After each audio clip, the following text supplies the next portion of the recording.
Seguindo, se não me engano, essa é a terceira aula de fundos de investimento. Vamos continuar aqui falando dos fundos e vamos mostrar já a nossa tela, que vai falar dos prestadores de serviços essenciais e as classes dos fundos. Devagar, devagar, respira. Muito bem. Prestadores de serviços essenciais a gente vai falar, a carteira de investimento a gente vai falar e os principais mercados de atuação. E também vamos falar um pouquinho do impacto, novamente, da variação das taxas em cima dos fundos de investimento, ok? Muito bem, olha aqui esses dois profissionais. Eles são prestadores de serviços do fundo. E essa nova regulamentação que saiu há pouco tempo aí, ela deu muito poder para o administrador e para o gestor. O administrador, ele é uma figura, ele vai administrar a carteira de ativos do fundo, aliás, ele vai administrar o fundo, enquanto que o gestor vai administrar a carteira de ativos do fundo, ok?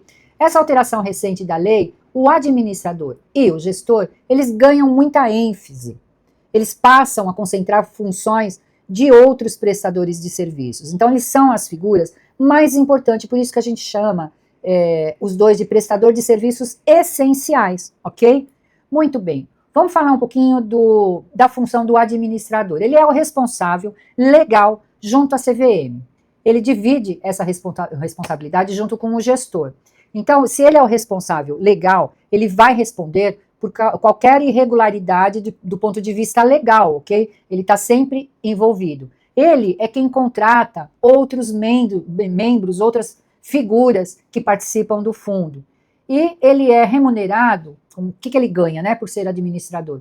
Ele vai ganhar uma taxa chamada taxa de administração, que todos os investidores vão ter cobradas na carteira de fundos, ok? Existe uma taxa lá, uma cobrança chamada taxa de administração, que vai ser obtida para pagar o administrador e outros custos que o fundo venha a ter. Falaremos dela mais para frente. Agora, o gestor, ele é mais responsabilizado por fazer a gestão de ativos, né? Ele ganhou também algumas responsabilidades a mais com essa alteração recente e ele divide muito a participação dele com o administrador. Antes ele só ficava quietinho lá na mesa fazendo a gestão do fundo. Ele já ganhou mais responsabilidade além de fazer isso, ok? É a figura que vai ao mercado com a lista de compras, ok? Então, ele é o cara que sai todo dia com a sacolinha, vai no mercado comprar e vender ativos, ok? Uma analogia aqui, lógico. E ele é responsável também por manter aquela carteira dentro dos limites de composição e concentração de acordo com os fatores de risco. Ele, dentro do regulamento do fundo, quando a gente for falar de regulamento, o fundo tem uma série de observações e coisas que tem que ser cumprida. É assim que você escolhe o fundo que você quer aplicar, olhando como é que ele funciona, olhando o regulamento dele, ok? Porque em fundos a gente tem uma carteira altamente conservadora, como a gente tem uma carteira também arrojada. Você vai decidir isso no momento que você vai investir, ok? Então, esse gestor, ele é responsável por manter essa carteira de acordo com os fatores de risco, de acordo com o regulamento do fundo. Tá? Ele vai andar com o regulamento aqui, ó, debaixo do braço, porque ele não pode ir além do que está escrito no regulamento, ok? Agora, ele não está sujeito a penalidades pelo descumprimento se o fato, né, que gerou o descumprimento for por causa do desenquadramento do passivo. Então, assim, ele tem limites na responsabilidade dele. Esse adendo aqui, que ele não está sujeito às penalidades pelo descumprimento, se o fato for causado por desenquadramento do ativo, a gente já vai chegar lá, tá? É só algumas premissas sobre a figura do gestor. Nos fundos existe uma pessoinha chamada custodiante. O que o custodiante vai fazer junto ao fundo? É essa pessoa que realiza a liquidação física e financeira dos ativos da carteira. Ela guarda, né? Administra os proventos decorrentes desses ativos, tem a conta corrente do fundo. Então, o custodiante tem atribuições diversas. Tudo que diz respeito à custódia daqueles títulos que estão na carteira dos fundos, ok? Ele tem que registrar as transações diariamente, tem que marcar as cotas ao valor de mercado. Então, ele tem as suas funções. A gente tem a figura do auditor. O auditor, ele vai auditar, uma vez por ano, as demonstrações financeiras, contábeis do fundo, né? Ele vai dar veracidade às informações ali. Todo esse pessoal, ele tem que ser registrado na CVM, ok? E os honorários e despesas do auditor vão constituir encargos do fundo, ok? E esse auditor tem que ser independente, ele não pode ter vínculo nem com o administrador, ele não pode ser funcionário do banco onde está sendo administrado o fundo e nem com o fundo, ok? Ele tem que ser independente, por isso que a gente fala que o auditor tem que ser independente. E aí a gente tem a figura do distribuidor. O distribuidor é aquele que vende as cotas do fundo ao investidor. Ou seja, o distribuidor é a pessoa que está em contato com o investidor. Muitas das vezes ele é o gerente da sua conta no banco onde você está investindo. Aquele é chamado de distribuidor, ok? Ele pode ser o mesmo do administrador, né, da mesma instituição, ou pode ser terceiros contratados para este fim também, ok? Que vende o fundo em uma outra instituição. Isso é possível hoje em dia. E ele tem a responsabilidade do cadastramento do cliente e da assessoria financeira. Olha como o distribuidor é importante, ok? É ele que vai estar lá em contato com o cliente, é ele que vai explicar o fundo, ele vai dar as dicas, vai analisar o perfil, vai ver a tolerância de risco do cliente para indicar melhor. Todos esses casos, carinhas aqui, tem que ter registro na CVM, e esse bonitinho aqui também tem que ter certificação, ok? Financeira, junto à Ambima. Muito bem, gente.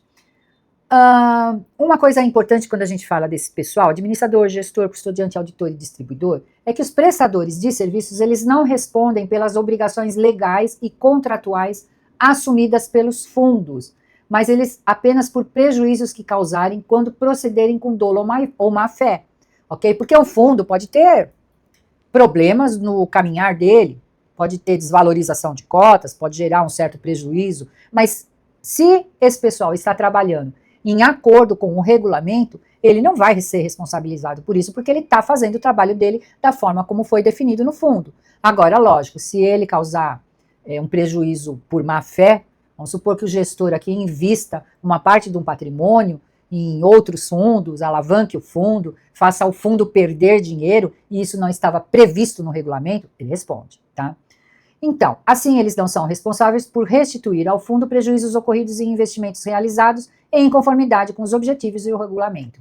Desde que ele esteja fazendo direitinho a coisa como o regulamento manda, ele está cumprindo com o seu dever, tá bom? Importante, tudo que eu estou falando aqui é muitíssimo importante, tá? Vamos ver como é que uma carteira de investimento pode atuar, em quais mercados ela pode atuar? Ela pode atuar, por exemplo, nos juros pré ou pós-fixados, certo? Que a gente já falou que é pré ou que é pós. Então, aqui, ela vai atuar no mercado onde os riscos das oscilações nas taxas de juros, para pré ou pós, vai acontecer a evolução do fundo, ok? Então, ele pode atuar no mercado de juros? Pode. Ou ele vai ter um pré-fixado, lá títulos com taxas pré-fixadas, que paguem taxa pré-fixada, ou ele vai ter títulos pós-fixados, que vão seguir o seu benchmark. Pode ter também, operar no mercado de câmbio, ok? E isso aí pode possibilitar o investimento, comprar ativos no exterior para fazer a neutralização do risco cambial também. Então, ele pode operar no mercado de câmbio. Ele pode operar no mercado de ações. Pode conter parte da carteira totalmente em ações, nós vamos ver quando abrir os fundos. E também podem ter títulos ali, produtos ali que pode estar atrelado a índices de inflação, como o IGPM ou IPCA. Então, é por isso que a gente fala que o fundo, ele atua em vários mercados. Então, eu individualmente, atuar todos esses mercados, às vezes eu não tenho o conhecimento, a base necessária para fazer esse tipo de acompanhamento. O gestor está vendo tudo isso. E, obviamente, isso vai estar no regulamento, tá? Vou falar muito de regulamento, gente, muito. Bom, a gente tem impacto de variações nas taxas de juros, de câmbio, de inflação, sobre os tipos de fundo, ok? São consequências para o investidor, porque se eu estiver atuando, seja qual mercado que aquele meu fundo está se posicionando, esse risco pode ser maior ou menor, ok? Quando a gente tem um cenário de juros instáveis, volatilidade, principalmente a inflação, compromete os ganhos de qualquer investimento, concordam? Quando a taxa Selic sinaliza um cenário de alta, olha, lá para frente está subindo a Selic, vai continuar ainda subindo.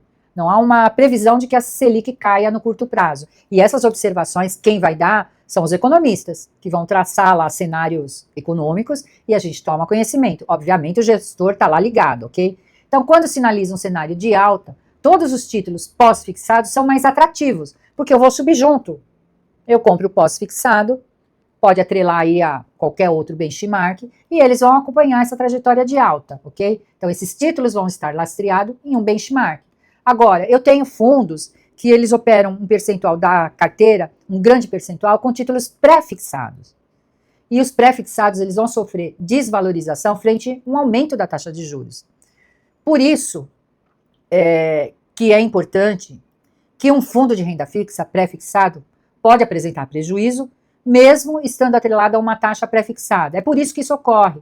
Porque se eu tiver um percentual da carteira, um grande percentual da minha carteira, amarrado com juros pré, o CDB é pré-fixado, uma debênture que vai pagar tantos por cento no final. Então, o descolamento com a taxa de juros, a inflação subindo, vai prejudicar o meu desempenho no fundo, que está já pré-fixado e que, haja o que houver, vai ser paga aquela taxa, ok?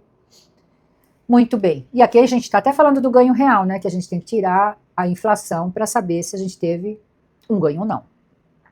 Quando a gente fala de fundos cambiais, isso também pode ocorrer diante da desvalorização do real frente ao dólar, frente a qualquer outra moeda aí, ok? Então, são variações que podem acarretar a desvalorização ou a volatilidade de um fundo de investimento. Todos esses fatores vão sofrer com essas oscilações, com a volatilidade, ok? Continuamos no próximo para eu falar para vocês sobre a barreira da informação. Encontro vocês lá já já.